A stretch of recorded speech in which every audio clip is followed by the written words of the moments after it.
welcome to, or welcome back to Total Spotfest. JJ Brownlee, Jamie Faulkner, back at you. Hoping you had a wonderful Thanksgiving. Those of you in the States, those of you not, hope you had a good couple days last week. Yeah, hey, Great Thursday. Hope you had a good Thursday, but I have transformed into full jolly fucking elf mode over here. So welcome to Total Spotfest. Thank you for watching. Thank you for listening. We do appreciate you giving some of your time. If you're checking us out, of course, on YouTube, you can join the conversation by hitting a comment down below, like, subscribe, share it, tell all your friends, do all the things down below. It helps out quite a bit. If you are listening to us on your favorite podcast station, you can definitely hit us up on Twitter at Total Spotfest or on Hive Social at Total Spotfest. Pretty simple. Jamie, how was your Thanksgiving? It was okay. I mean, there was a little bit of sickness in the house. Oh, okay. Which, you know, it's a thing. 'Tis the season. Sort of inevitable we have with four youngins. Well, and plus we are officially in a triple pandemic. I don't know if you knew that. Oh, shit. Yeah, we got the Rona, we got the flu, and we got the RSV. So enjoy, ladies and gentlemen. So just be careful out there. Anyway, but no, it was fine. Ate some turkey. Had some underwhelming as hell mashed potatoes. I was really disappointed by That's your side. Yeah, that is my side. And gravy. Like I have to have lots of gravy. You gotta have because gravy with it, sure. it completes it, and the gravy was okay. Like it's like, can you put some salt in it for all of us? Well, I actually had a pretty good Thanksgiving. I had some wonderful mashed potatoes. So I was at my best friend's house, and my dad, but I was doing stuff with the church, and so I went over there with him and his wife and his kids and his parents, and some others of us over there. But he does like not fully like creamed mash, so there's still a little chunk in it. He does them in the pot. I have to have creamy. No, he doesn't do like completely like blender smooth. He's got a little bit of a little bit of substance to him, and I love him that way. But he premixes it up with the butter and sour cream and everything already in the pot, whatever. So you just scoop and go. Fantastic. See, so do you like crunchy peanut butter too? Then I like both peanut butters, so yes, I don't mind crunchy peanut butter. See, you're a masochist, man. Like what? It's not that. I like. Oh, dude, no. It's fine. Silky smooth mashed potatoes. They got chunk like it's that just chance that you're gonna get like instead of a nice smooth creamy mashed potato, you get just a little chunk of something. Like whoa. Like I'm not prepared for all this at this moment. I don't need potato puree. I'm not an infant, man. No, but it makes it so good with some peas or some lima beans. Well, first of all, fuck peas. No, I cannot stand peas. Will not eat peas. I pick peas if my stepmom makes a pot pie. Well, I'll sit down, I'll scoop my stuff out, and I'll spend 20 minutes picking the peas out before I start eating. I am not kidding. I hate That's insane. Peas. Love peas. Oh, you're wrong. But that was good. I mean, I made my mom's my mom and my grandma's egg dish for the first time. I made it this year. I did a good job. I actually was, because my sister, my dad, and my stepmom were all telling me like make more sauce than the recipe. So I made a shitload of sauce for it. Too much actually, but hey, turned out good. And I made a graham cracker crust from scratch for the first time for my chocolate pie. That's awesome. It held together. It turned out It's not good. that hard, but it's one of those things. It's not hard to do, but it's easy to mess up. It's easy to mess up, and it's one of those things that if you don't execute it just right when you're baking, you have to pre-bake it, That's the thing my grandmother messed up, last several years of her life is she just make it and put the chocolate, and do that and be done with it. Oh, then right? it just crumbles. It just falls apart, right? But you got to make it thick. You got to make it, it's just the little, you got to do the little things. It's super easy, but you got to do little things, and I I had a crust that stayed together, so that's a win. So did you get the parchment paper and put like rice in it, and then so it like kept its form? No, I didn't do that. I did that by hand. So I had a little thicker corner than I would have liked to have had. But I basically just, like you top a cake with it, So I had a like a flat spatula sort of thing or whatever, and I used that to kind of pat it down in the middle and then just smoothed it out to what felt like the right consistency. And it was pretty consistent across the whole bottom. It's just in the corner, I didn't quite get it, I had a little too much. It was a little bit thick in the corner, but it was fine. That's fine. That's the best part, though. The corner has to have a little bit more. You got to have a little structure in there, or else you get the scoop around. That's where the back breaks off. And look at the two big guys talking about food for an hour and a half. I know. Hold on, but I know. But whenever I made pie crust with my mom, like whenever we did it, we would butter, graham cracker, for those, and then like the regular stuff, and then we would fill it and form it. And then we get a piece of parchment paper, and then we'd fill it with rice on the inside. So the gravity even it out. Yeah, and then it just keeps everything pressed so it doesn't rise. Nothing happens all crazy. Keeps its nice form. Yeah, dude. That's a pro tip. Well, hey, next time I make one, I might have to go down that path. We shall see. Or buy it. Well, I've done it's not the same. It's not the same. It tastes fine. That's always what it is. It's fine. It's not like my grandma's cake I remember from my youth. That's the difference. That's fair. Well, you guys let us know how your Thanksgiving was, what you enjoyed, what dishes you enjoyed, and everything. But let's talk about some wrestling, because there was some big wrestling that went on over this past week. WWE had one of their signature events. Two of their signature events, in a manner of speaking, if you want to think about it. And they combined, Survivor Series with War Games. War Games! Did you get those files I sent you, by the way? Oh, yeah. Okay, all right. I got to figure out how I can download them onto my iPhone. Okay, I was able to do some magic there and made made some ringtones for Jamie. So, but no, Survivor Series War Games happened this year. I didn't watch any of it myself. You watched the War Games matches, though, right? I did. I really did. And go ahead. Were good. Honestly, the women's one was far superior to the men's. Not a whole lot of big spots in it, which was fine. But I will have to say, there was always the one star, and that's Io Shirai, or Io Sky, if you will. Shirai. But she got banged up, and I believe it's from the trash can spot where she got leg dropped while she's in the trash can. And then she fell kind of head first, and like you can't really brace yourself when you're inside of a trash can. Makes things tough. Which is the second time she's done a trash can bit in a War Games match. So Io Shirai, the only woman to be in every single women's War Games match. Yeah, and she looked great. Everybody looked great in it. Honestly, it was great to see Becky. Even we were convinced it was going to be Chelsea Green. Yeah, but then reports were coming out that it's her. And it was so obvious again, as soon as you heard Becky Lynch's name. Oh, Becky's team's gonna win. And not only is Becky's team gonna win, Becky's gonna get the pin on somebody. And Dakota Kai was that sacrificial lamb. She's the only one who could have taken the pin, really. Yeah, I'm with you there. Yeah. So definitely Rhea Ripley, because like she's hotter than donut grease right now. Rhea is on fire, and there's been a lot of like Rhea China comparisons, which are very valid, but I don't know. It's a different sort. China was kind of a in the moment, once in a lifetime sort of thing, and Rhea is just a specimen of wrestling, and I want to say that very specifically.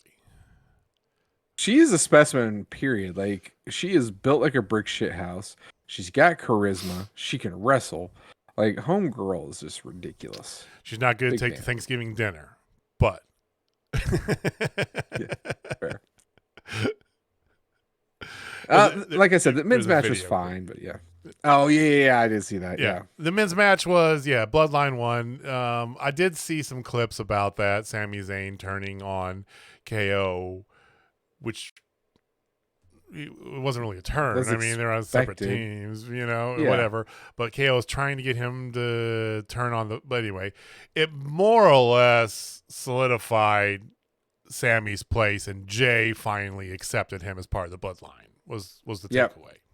Hopefully he's no longer an honorary Oos. He's just straight full on Oosie. So he's got enough Uzi now. He's gonna be good. Hopefully. I mean, Jay was not the one who was feeling so Oosie. Other stuff that happened was whatever. I know that the most notable other news from Survivor Series was the pitifulness that is Ronda Rousey as a champion in WWE. Bad spot. Yeah, awful. Injuring Shotzi. We don't know. I didn't catch how much, but it's bad when active current wrestlers, Alexa Bliss, Bailey, a bunch of them, tweeting out no more injuries, putting this stuff at, like retweeting pictures of her doing that terrible DDT and like just dogging her. And this is supposed to be their top girl, right? She can't talk. They tried pairing her up with Shayna Baszler, and that's a bad pairing because it's just. Well, they're friends in real life. I mean, they are. I mean, 6 years ago, sure, when the Four Horsemen were actually a thing, right? Marina's in AEW, Jessamyn's doing video games now. I mean, it's different. That's fair. That's fair. Yeah. So it is what it is. She no good. She needs to go. And yeah, so that's what they got going on with that. They did make. I was double checking something here. Oh, I thought I had another WWE thing, but I lost it. So we're gonna move right on. So lots of stuff happening this weekend, specifically in the Midwest. A lot of stuff is happening. Yes, sir. So Saturday is a busy day. So if you're near St. Louis, you have GCW in town for their show across the river in Illinois from St. Louis. Whole bunch of good stuff going on there. The main event is Nick Gage going up against Ratty Daddy Cole Radrick for the awesome. GCW Championship. Bussy going to be in town. It's all sorts of good stuff happening. You got, of course, the tag team of Two Chord Scorpio and the Sandman, which is still sure. What year is it, right? Same night. I mean, I'm in. That's old ACW. I mean, that is, yeah. Same night up in Des Moines is the final Wrestling Revolver show of the year. And this one is almost just as loaded. I mean, you've got. Do you have the card there in front of you, or I know they've got Ray Phoenix in town. Oh my God! Yeah. So this card is absolutely redonkulous. And like, okay. So here's what I have. You have Kenta going up against Speedball Mike Bailey. Yes, please. You have OGK. I don't know who that is. Looks like Mike Kanellis and somebody else. Dad Scout and going against Infrared. You have JT Dunn going against Trey Miguel for the championship. Right. Kenta Speedball. Billy Starks versus Marina Shafir. Just to name a couple. Where's the rest? Oh, here it is. Swerve going against Swan. Ray Phoenix going against Wentz. That match is going to be Shelley, stupid. Matt Shelley, not Matt. It's not Alex, Matt Shelley. Alex Shelley. Alex Shelley going against Masha Slamovich. Oh please! Like, dude, like I know, it's this like card is stupid. We Alley Catch versus Jessica. Oh, Cat's gonna be, so she's not gonna be at GCW St. Louis. Oh. Or she is. This is the same night, Saturday. Saturday, the 3rd. Oh yeah. I don't know. And then Jonathan Moxley's going to be there. And Just Moxley. That's a pretty, both of them pretty sick cards. I mean, we debated hard about going to Iowa. Just it wasn't going to swing. We couldn't make it swing, especially with it being an 8 p.m. start bell time and getting home at 4 or 5 in the morning. It just wasn't in the cards for what we got planned. But good news is both those are available on Fight because GCW has that Fight Plus thing, $5 a month. You can watch all GCW stuff. Volver does their shows on Fight. AEW should do their shows on Fight. I mean, Fight is. I really like Fight. I really do. It's easy. I've not had any problems with it. It's never have any technical issues. It's easy to use. I love it. And it's a little thing, I know, but on Bleacher Report, you gotta watch the whole thing or you gotta watch the replay, right? On Fight, if I gotta like go to the pisser or want to get a beverage or something, I want to pause it. I can pause it, come back and pick it up where I left it off, like any other video on the goddamn internet. Yeah. Not on Bleacher Report. That drives me crazy. Anyway, so That's fair. That stuff's going on. Journey Pro we talked about before. Tickets are still available. If you don't get your tickets, December 29th, Thursday night, 7 p.m. It is the final Journey Pro show. More matches will probably be announced in the next coming weeks here, we assume. We got a little bit of inside information. There's going to be some matches coming up here. They've only announced, like we mentioned, the main event, 4-way for the Journey Pro title, but more matches going to be announced. It's one of those. It's a farewell show, so it doesn't really matter what the matches are. Let's be real. That's fair. Well, that being said, we do like to talk about independent wrestling here quite a bit. We've talked about a few of them right now. And every week, we like to highlight somebody, an independent wrestler that maybe you've heard of, maybe you haven't. Jamie, do you have this week's independent wrestler spotlight ready? I do. I really do. And ladies and gentlemen, in the honor of gimmick stealing, like Sarah Logan,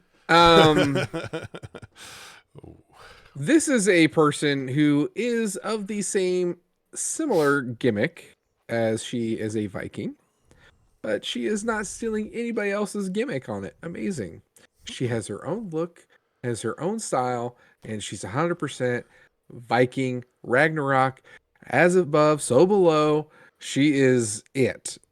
And she is an East Coast wrestler. So this one might be a shock for you, Mr. JJ. I don't know how much you know about this person. Her last name is also the last name of one of my favorite characters that Brad Pitt has ever played. And her name is Chelsea Durden. Oh, I know who she is. You said I'm into the Viking shtick, so yes, I know Chelsea Durden. Good call, Jamie. Yeah. She is really damn good. She is a Kings Road Wrestling sponsored athlete. She's done a few pretty big matches out there. She is straight up a badass. Every time I see her, she just, she's pretty damn impressive. She's been in She's been in a few bigger promotions, I think, too. I think she might have even done GCW, if I remember right. Maybe not. Yeah, and the funny thing is, like, if you see her without makeup, she looks like the girl who plays Maria Hill in Agents of Shield, and I can't remember her name on How I Met Your Mother. How I Met Your Mother, yeah. Yeah. She looks pretty much just like that lady. That's funny. But then when she gets all makeuped up, man, like she's something else for sure. But yeah, total badass. She's wrestled all over the East Coast. She's had a match against Maxie Impaler just recently. Give her a look, give her a follow. And if you want to follow her, she is on the Twitter. She is on the Instagrams. She's also on Pro Wrestling Tees. But if you go follow her on Twitter, it's at the Durden Says. And if you want to see her Pro Wrestling Tees site, is Pro Wrestling Tees /Chelsea Durden. Very good, very good. Of course, links down below, as always. But Very good choice. Yeah. You start talking about Viking and a female, and I go, he's talking about Chelsea Durden. I know this one. I got this one. Oh, she is great too. I've watched some of her matches. I can't put my finger on it, but she's been on some. I think she's been on some promotions that I've seen. I don't remember if it was GCW. It might not have been, but definitely a talent worth checking out. So very good, Jamie. Yeah, thanks. Excuse me. Had to wet my whistle there. So, well, we talked a little bit earlier about Thanksgiving. And I know that as you're watching this, it is now December. But we're still recording it in November. Just barely. That's fair. Very barely. But still in November. So what we've been doing for November, past few weeks, has been talking about the wrestling things we're thankful for. And let's just round it out. We're going to do a fourth week. Let's go ahead and do that one more time. So,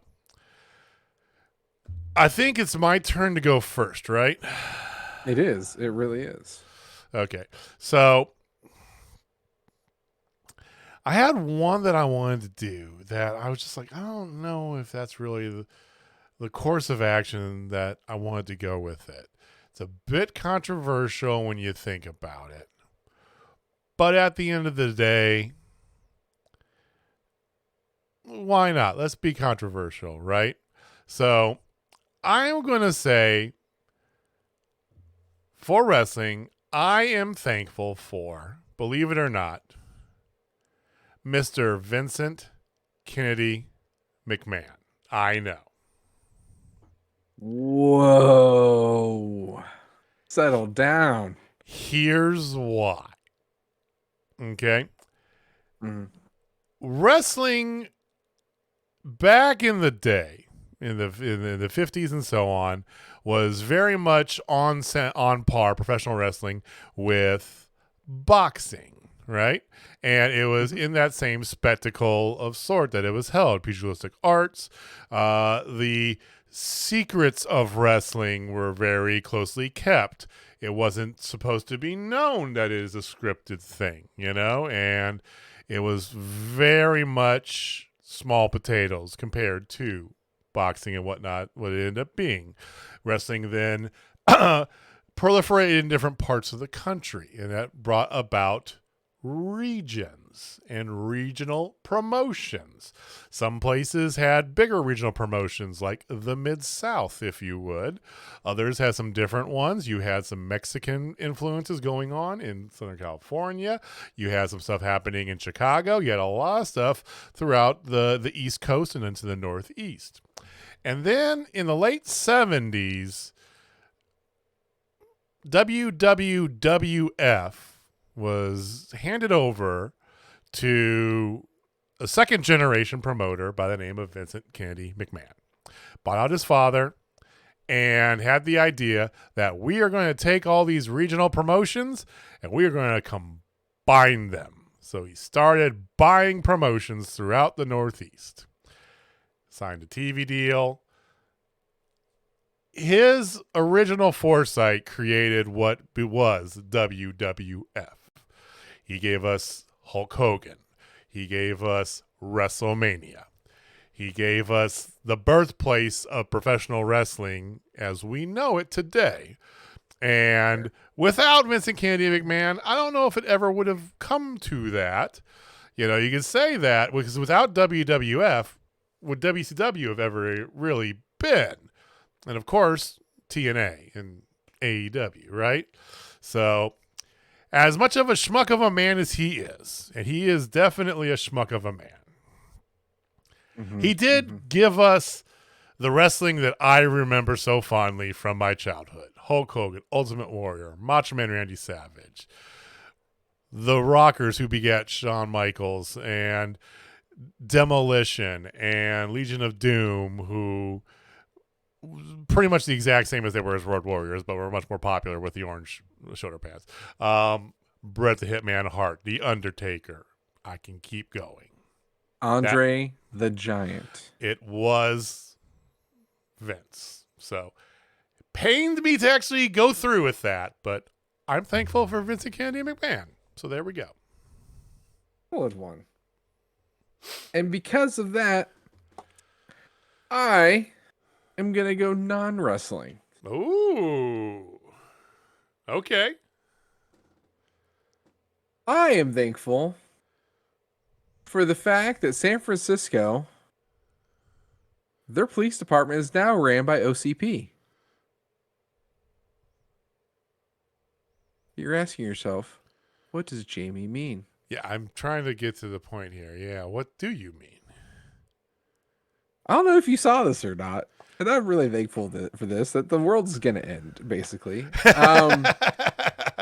San Francisco now has robots that will be riding with regular police officers that will have the ability to use lethal force. Let me introduce you to Ed 209, ladies and gentlemen. Wow. It is RoboCop. Wow. Murphy, it's you. Yeah, dude. Like, I saw this thing, and I'm like, "Are you kidding me?" Like, That's got to be like a one-off, Skynet. right? That's not everything.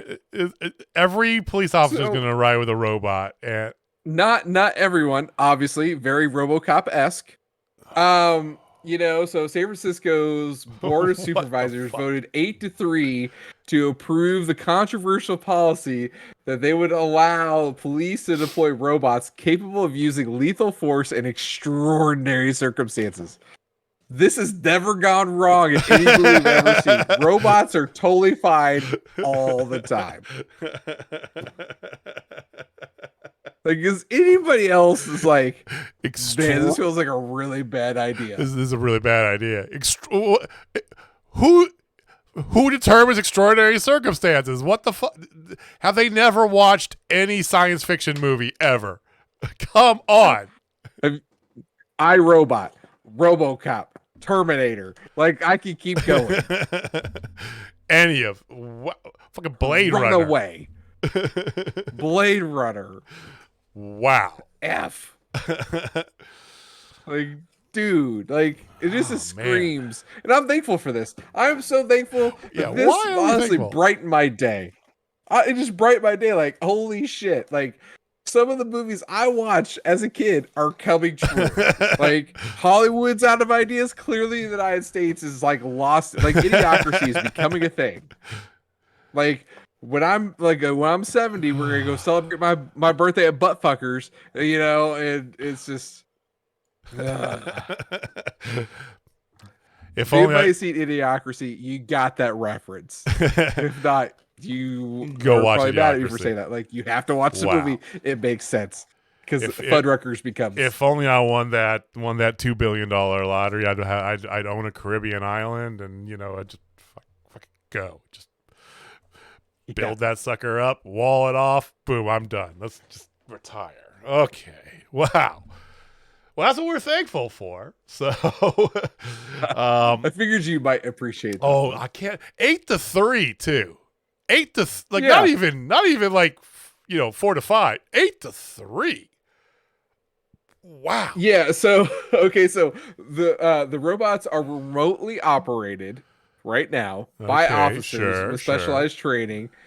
Our officers are trained to operate these robots that are very well trained and very well skilled on what they do. He explained the robots are not autonomous nor pre-programmed. He added, he really wanted to make sure. You gotta be absolutely sure that this is not Skynet. I swear. Step 1, make them remote controlled. Step 2, add AI. Step 3. The fall of civilization. Welcome to the Matrix. Yes. Well, we know. The only thing we know is we are the ones who scorched the sky. Absolutely. Let's talk about some happier things, because there was some. That is crazy. I did not see that, man. That's insane. Thank you for sharing that with me. So I don't know. We might do something Christmas related. We'll see what Jamie comes up with next week if we do something Christmas related for the next month of December. Or you tell us what you want us to do. Put it in the comments below. I know Heather's probably got something cooked up that she wants us to talk about. Yeah, give us an idea, Heather, or somebody else. Yeah, and that to be and after you hit the like, and if you're not subscribed, make sure you hit the subscribe button. Make sure you go down there, put a little comment in there. It helps out the algorithm a ton and us a lot. And I appreciate you. So, one other thing I do want a bit of housekeeping I also want to get to before we talk about AEW, because we've been looking at kind of the way that we distribute our podcast, and just looking for some different shows. So we're doing a different service for the audio. We're starting not with this week's, but with next week's episode. We're starting with a different service for the audio. So I know that we have more people that check us out on YouTube than we do audio, but we do have our audio listeners as well. So any of our audio listeners out there, if by chance, because I'll be completely honest, we haven't fully completed all the setup for this new service that we're doing. If by chance it goes away from the platform you listen to, or you miss us, or you want to see us on one platform, or any of that stuff, send us a message, DM us on Twitter, okay, at Total Spotfest. Let us know. We're looking for a better, more effective way to do that, because right now it's a little tedious. Not to complain, but the service we have is fine. It works good, but we're just mixing that up. So the end result is it might not be on all audio platforms that we are on now. I'm not 100% sure. I just want to make sure that if you do listen to us on a certain platform and we mysteriously go away from that, please let us know, or give us any recommendation. Hey, it'd be good to see you on this, on that. DM us, hit a message for us on Twitter. That's at Total Spotfest. Just if you would.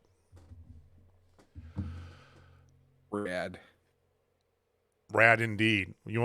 Let's keep the rad going. Let's talk about some AEW, because last night we did have another Dynamite. Yeah.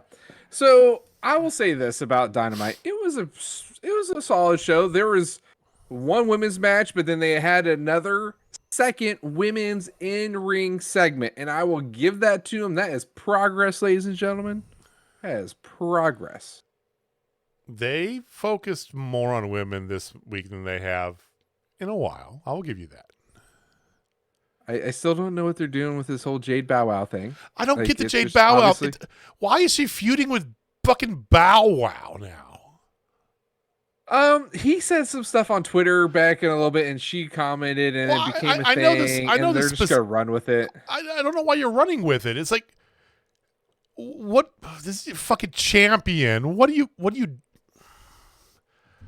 It didn't feel like the crowd reacted whatsoever to it. No, and that's the truth of the matter. So the women, they had a promo with Jamie Hayter and Britt Baker, right? Which is good. It's always good to get them on there, right? The match was Britt Baker, Doctor DMD. Yes.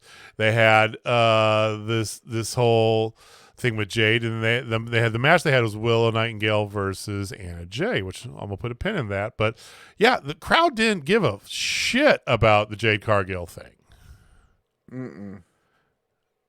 I mean, they were more into Anna Jay, Willow Nightingale than seeing Bow Wow on TV, because everybody's like, who's Bow Wow? Oh, isn't he in the Like Mike movies back in 1993? Like, is he still 95? around? What? Yeah, like, it's just one of those things. Like, I don't get it. What'd you think of the women's match, though, with Nightingale and Anna Jay? So, okay. I will have to say, I love me some Willow Nightingale. Me too. Like, love me some Willow Nightingale. Crowd did too. I think she's great for that division. She's a breath of fresh air. She's fun, charismatic. People love her, self included. And she's just got it, And I love the fact that she doesn't fit the WWE stereotype, which is another piece of why I love her, because she's owns it. She's really goddamn good in the ring, and she actually made Anna Jay look really solid in that match too. And as much shit and shade that I have been throwing at Anna Jay, personally, like, this match really did well. And again, it goes to your point, sir, of sometimes when you get matched up with the wrong person, bad things happen. But you get matched up with the right person, great things happen. And that's what I think of this match. Take smart people behind the curtain to know what's going on with your talent and make sure you have it done accordingly, instead of just haphazardly throwing two women out there. It's your turn, go. This matched up well. And after the match was even better for me, because we had a return of Ruby Soho. Hey, Ruby.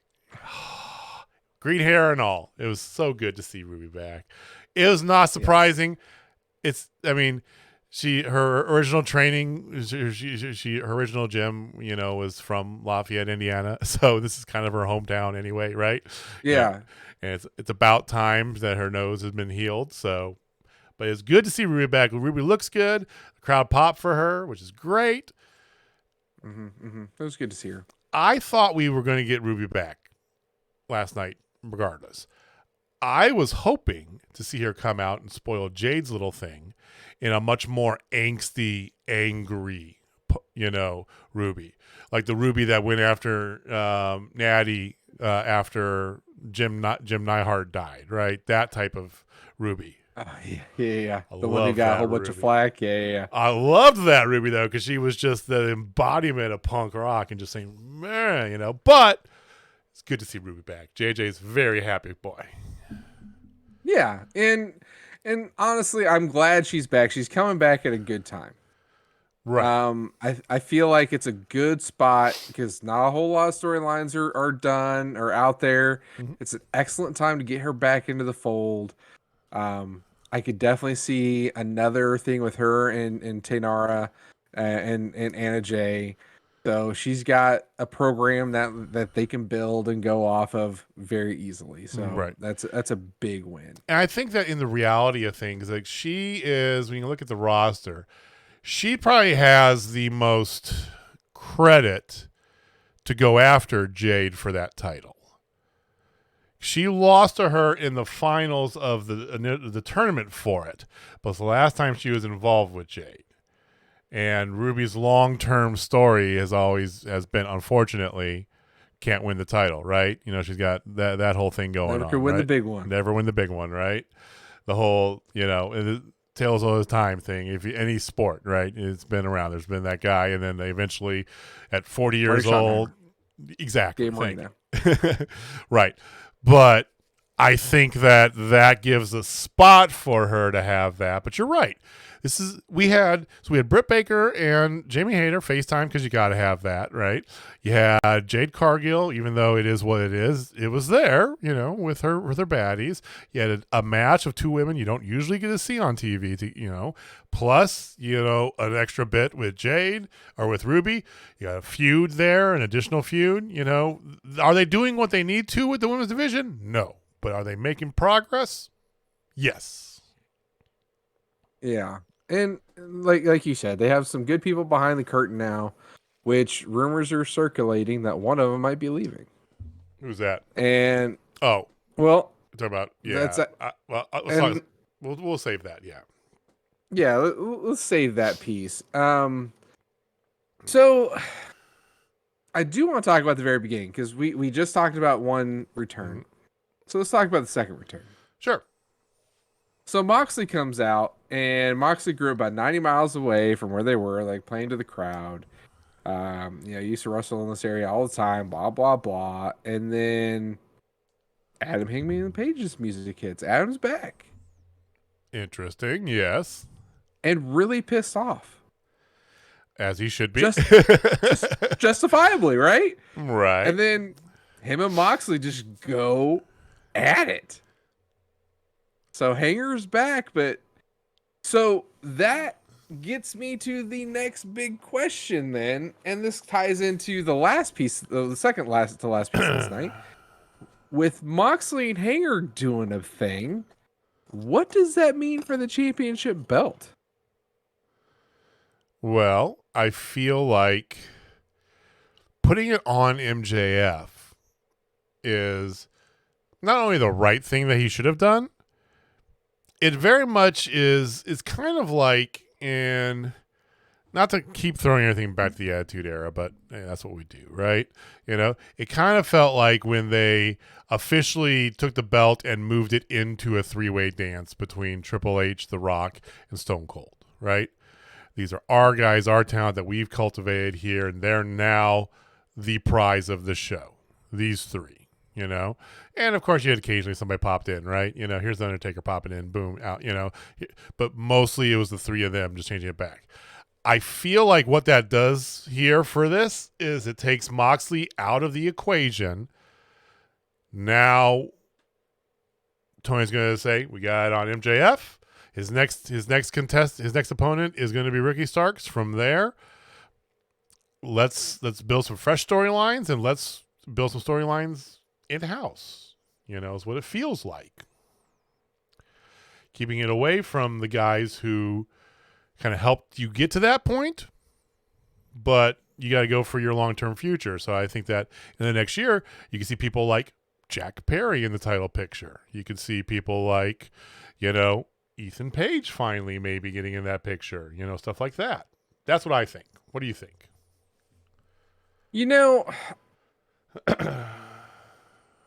I do want to say, I think you hit the nail right on the head that this is a perfect time for MJF to be champion.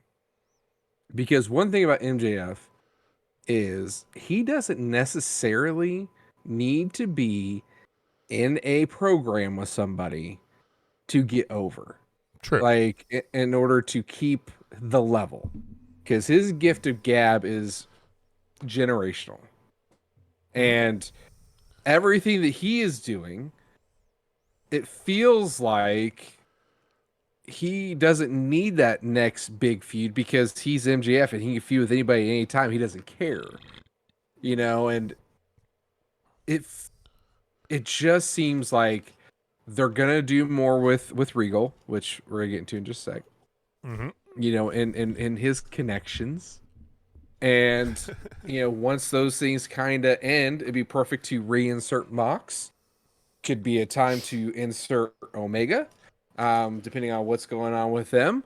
It could be a time to maybe insert a returning Adam Cole, baby. He will be back sometime in the near future. There's been the reports I've heard and the rumors of that there's been some unexpected neurological setbacks that they've been out of abundance of caution, continue to shelve him. But he will be back eventually. Yeah, there's a lot of his friends are nervous that he might not ever wrestle again. Or might do the long-term thing like they did with Danielson.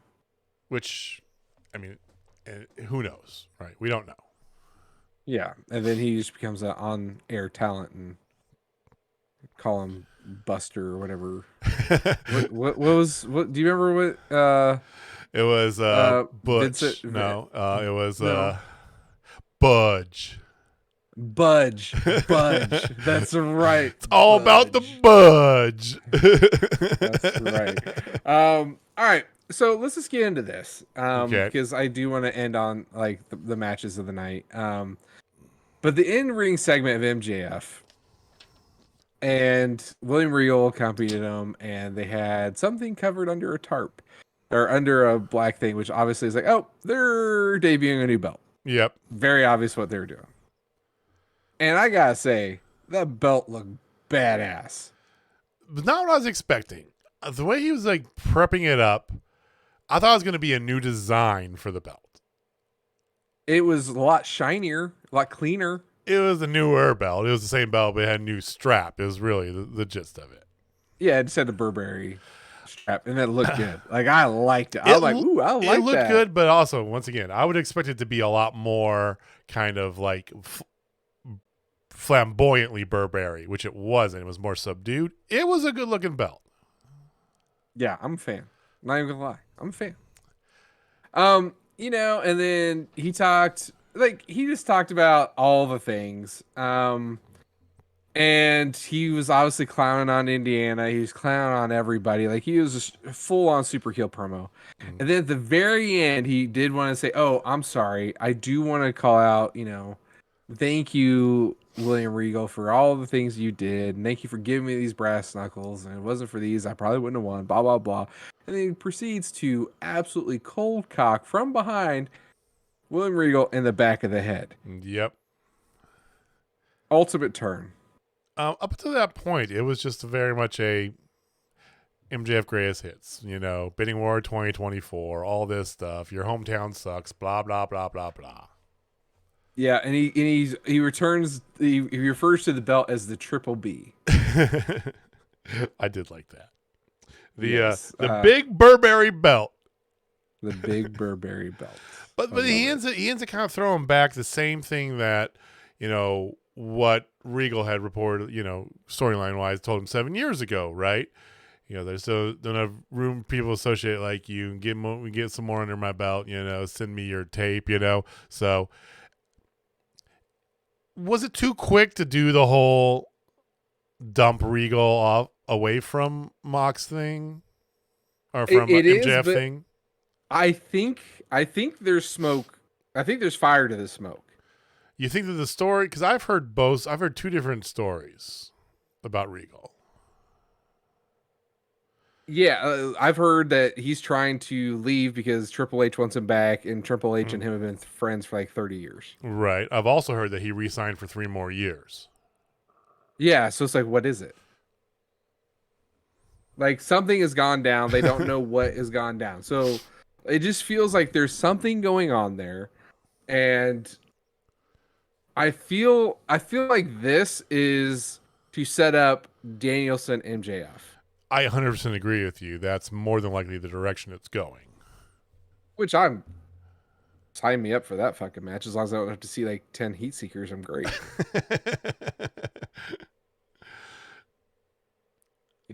Just throwing that out. I mean, more than likely that is the next thing. That's probably going to be a Revolution bit, right? Mm-hmm, But then again, I don't know if you're going to pull the belt off of Moxley this soon, right? And you could do a compelling story for this, sure. But at the end of the day, it doesn't really do a lot for MJF necessarily. And maybe he doesn't want that. Maybe he just wants to be in there to contribute to a good storyline, right? Mm-hmm. So it'd be a good transitional thing to do for him if the plan is to keep MJF and if you're going to start really focusing on your homegrown talent. Because aside from Regal, and I was going to say this at the end, but let's just get this out right now here.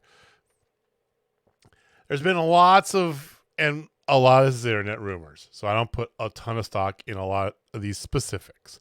But there has been a lot of talk about people, specifically those who were once in WWE, talking about potentially going back, unhappy with their booking, airtime, which is interesting because a lot of the same ones that are reported to be having these complaints had the exact same complaints about WWE before they were released. Go figure, right?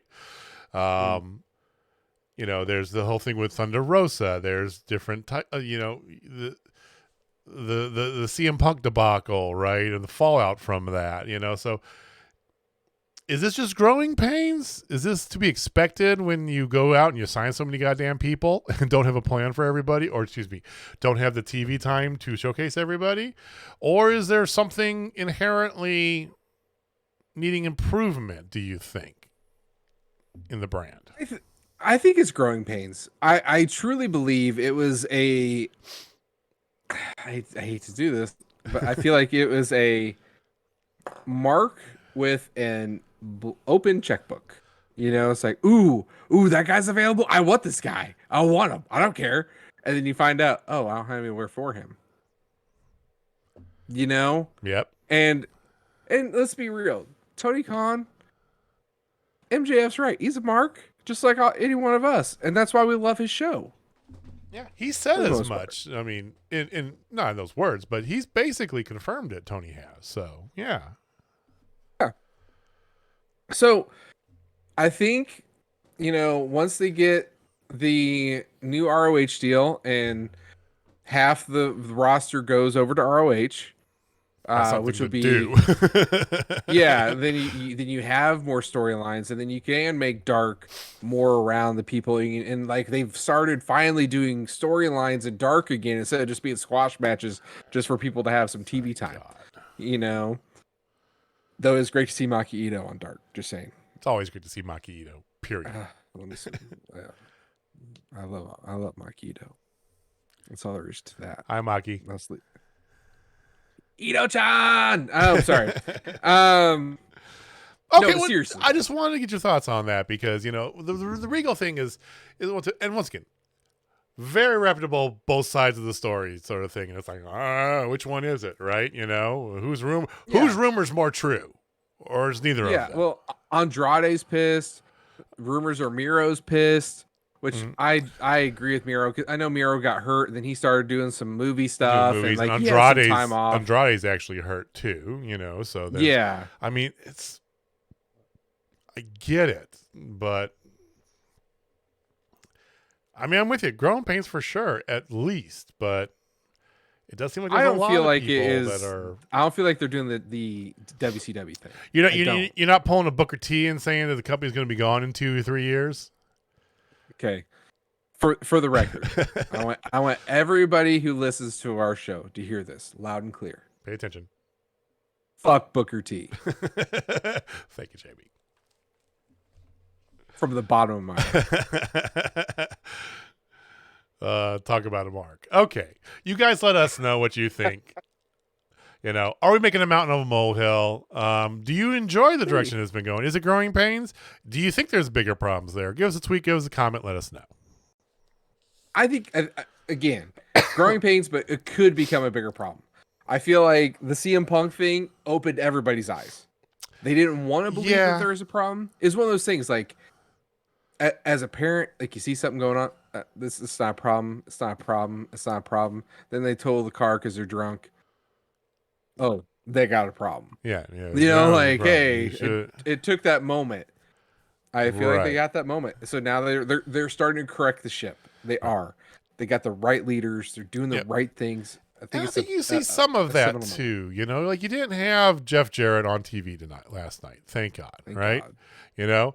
And Madison Rayne, she's been kind of relegated. She's been on Rampage a few times, but not really, right? CD is basically done wrestling in AEW. I mean, I think that the people that you brought in to actually have those roles in the backstage, instead of, because they've got name value and you want to milk every bit out of that you can, I think doing the smart thing and keeping them backstage to do those roles is why you brought them in as beneficial. Somebody like Jeff Jarrett, as much as you might hate his personality and his on-screen persona, I do, or his in-ring talent, whatever, he is very good at some of the business sides of wrestling, right? That's what he's brought in for, to expand their live show, catalog. And Madison Rayne, she knows how to build a women's division. So we'll see where it goes. Yeah. All right, moving on real quick. There's a couple quick matches that I do want to talk about. Samoa Joe beat newly elite, all elite AR Fox. Congratulations, AR Fox. Well deserved, actually. He's a good young independent wrestler. Like, he will develop into something. So like, that's the thing. Like, this is the type of signing you want. Right. Somebody who isn't like, oh, I just want to be in the spotlight the whole time. Like, he was like, no, I want to grow and develop and become this badass. And I know you're gonna have Ring of Honor. I'm gonna go to Ring of Honor. Cool. Samoa Joe won, and then he cut a promo, and then here's our good old friend Wardlow dressed up like he's getting ready to be in a Hallmark Christmas movie, saying, I want some smoke. So those two aren't done, obviously. Yeah. There is a FTW champion Hook thing, whatever. That was like, he just beat Lee Moriarty. It's been a minute since we've seen Hook, so it's good to hear about that. Weird. Ricky Starks beat the shit out of Ari Daivari. I mean, that wasn't even close. And then we had arguably the two matches of the night. Would that be? They book I mean, there's the women's match we already talked about, but they book in the show match wise like they usually do. Mm-hmm. Which one did you like better? I like the. It's kind of tough because I'm gonna say the opener. I'm gonna say Dax Harwood versus Bryan Danielson. I really like the matches equal, but I figured you would not take that one. I'm staying on my stance about the whole Elite and Death Triangle thing, okay? All right? But they put on great matches every damn They time. put on ridiculous matches, and the spots are unbelievable, and it's not the exact same match every time, but it is the exact same match every time in a manner of speaking. Okay, And so there's nothing wrong with you. that, but it's like I feel compelled to it's just almost nature screaming at me because I bitched and moaned about 50-50 booking for how many years now. And that's what this is. You're advertising it. We're going to 50-50 book this shit for the next 2 months. Yeah, but okay, it is, I get it. But still, come on. But let me ask you this question. If you had a personal chef, and for made bomb ass food every time you got something, like you'd be very happy, right? I would.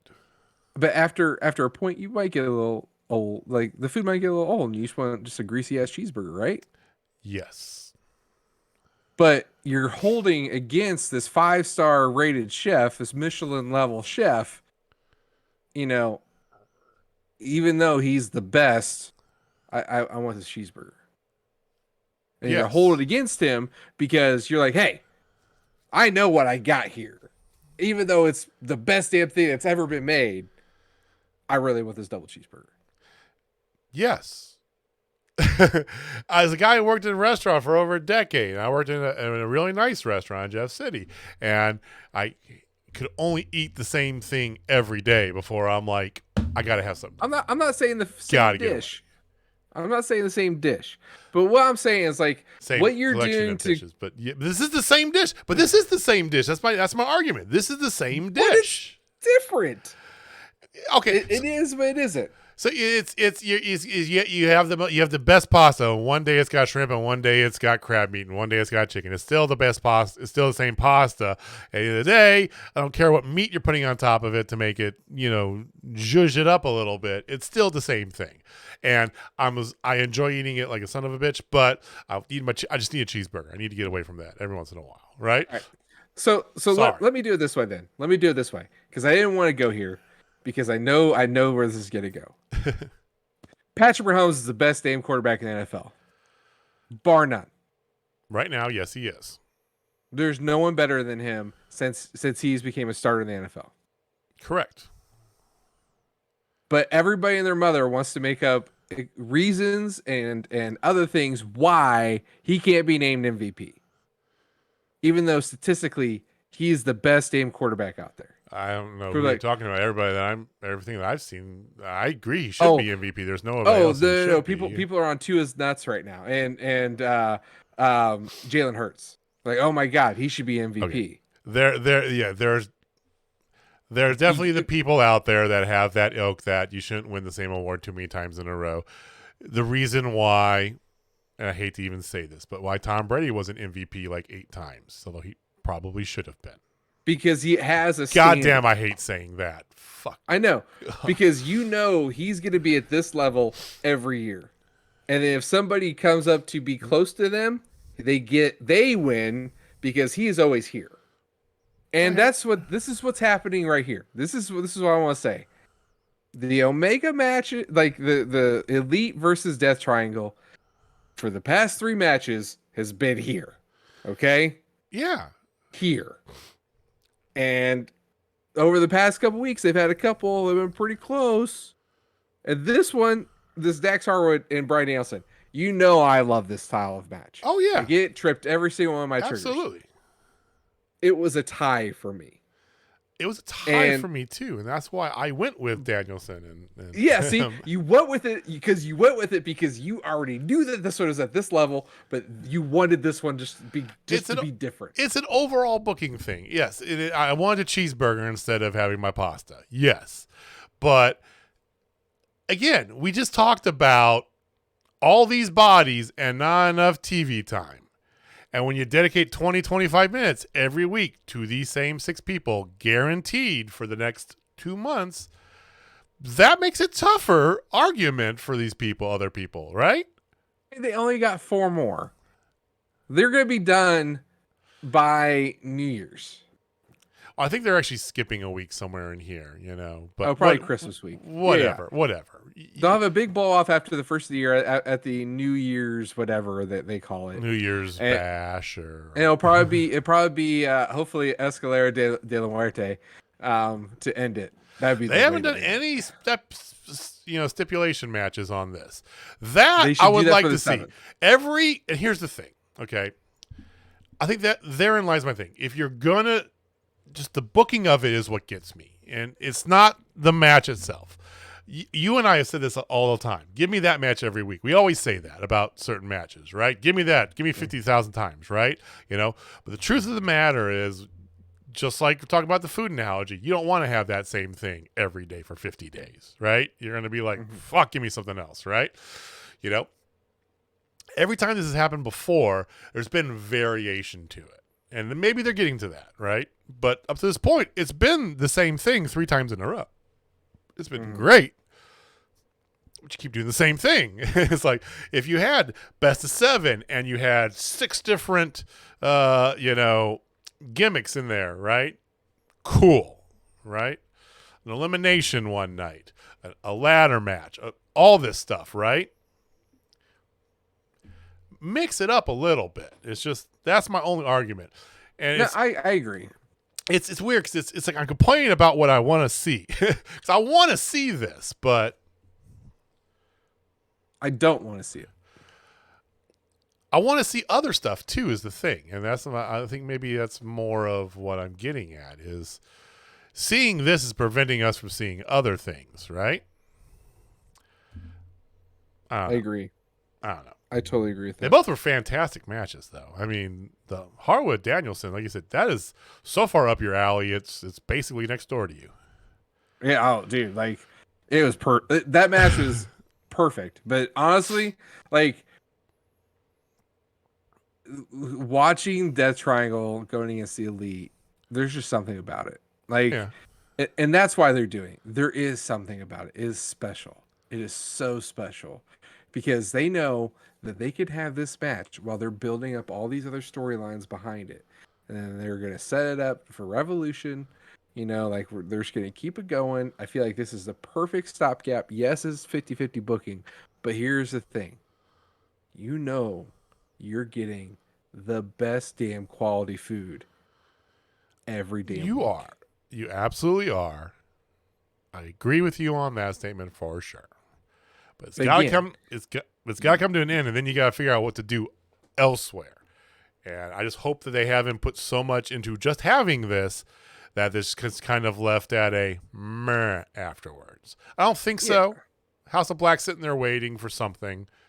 House of Black's coming. I know, but I hope not. That's all. Well, that was Dynamite. And overall, I think they've been very consistent. And we talked about this briefly, as well too. The past couple of weeks is that the pay-per-view was booked, it was very good pay-per-view. It was booked safely, right? No big returns, no big acquisitions, nothing crazy happened. A lot of these shows, it's become somewhat formulaic, but it's also very consistent, right? Maybe it's because going to holiday season, let's just, hey, let's not rock the boat too much because ratings going to be whatever. It's just a very steady course. So, all right. I agree. Anything else you want to add? No, I feel like we've covered a lot today. I think we have. There's a lot going on. There's a lot more going on, like we talked about here, coming up. We are going to try to get to some shows in December. We have Journey Pro for sure, like we talked about. We're still up in the air about Glory Pro on the 18th, and we'll see what else is going on here. I do know for those of you locals, CSW does have a show next Saturday. I can't make it. I have prior engagements. Jamie has a prior engagement. Not going to be able to make it. We also would really like for CSW to book some women's matches, or a women's match. We could start with that. They have done a match. They have booked a women's match. Considering they've done like 5 or 6 shows, that's not saying a lot. They've done more than 5 or 6 now. I think they're up to 7 or 8. More than one women's match would be like a women's match. A show is like, if you can't even hit the low bar that Dynamite does with their booking of women, That's fair. come on, CSW. But I mean, they do have a show. A lot of your local favorites are going to be there. I don't know if you saw, but Draper is the one who won the belt last time out. So, champion's not Jeremy Wyatt. Amazingly enough, at least he's not yet. He's going for it. Yeah. We'll keep you guys updated, and let us know if there's a promotion, especially if it's like within driving distance to Kansas City. There's something we are missing, something we don't know about. Promotion that is out there. Somebody's got a new promotion coming up. Wichita, Southern Missouri, Arkansas. Somewhere close. Let us know. We'll drive within reason. Within reason. 4 hours. I would love to do a weekend trip to like Nashville or something like that, or Knoxville, North Texas, maybe. North Texas. Like, I know there's some decent wrestling in the Tennessee area. Definitely in Texas and Oklahoma. Ohio's got a lot, Yeah, Ohio would be a lot of fun to go to. Ohio's not too far, so maybe Indiana's got some decent ones too. Indiana. I mean, we could just do Chicago. There's a bunch around Chicago and stuff like that, Yeah, but the wife would totally make me she would want to come. It's like, well, I'm making you go to wrestling. She could come. We're going to go to shows. Maybe we'll do that. Hey. Maybe we'll do that springtime. We'll do a wrestling weekend trip. So, yeah, that'd be we'll talk about. You guys, let us know. Let us know what wrestling promotions are out there. What ones you want to hear more about as well too. We love finding out things, and while we know of a lot of the promotions kind of within our vicinity, we don't know of all of them, and there are those that are maybe just a little bit out of what we would drive to on a day trip thing. Maybe we don't even know about them at all. So let us know. Yeah. I'll just power y'all. All right. Well, that's all we got here. We'll be back next week. Same bad time, same bad channel. See where things are going on here. I think next week is next week Winter is Coming? 2 weeks, I think. In 2 weeks? Okay, sure. Yeah. So next week's the build up for Winter is Coming, I guess. But we'll have more. We'll get you guys up to the speed on what's going on around the horn, and maybe we'll have a new game for this month. Who knows? Yep. We'll figure it out. Give us suggestions if you got one. So thank you for watching. Thank you for listening. We do appreciate you giving us some of your time. Jamie, take us home. All right, ladies and gentlemen, if you're not down with Total Spotfest, I got 3 words for you. Murphy, it's you. Still can't believe that was 8-3. All right, guys. We'll see you next time. Peace.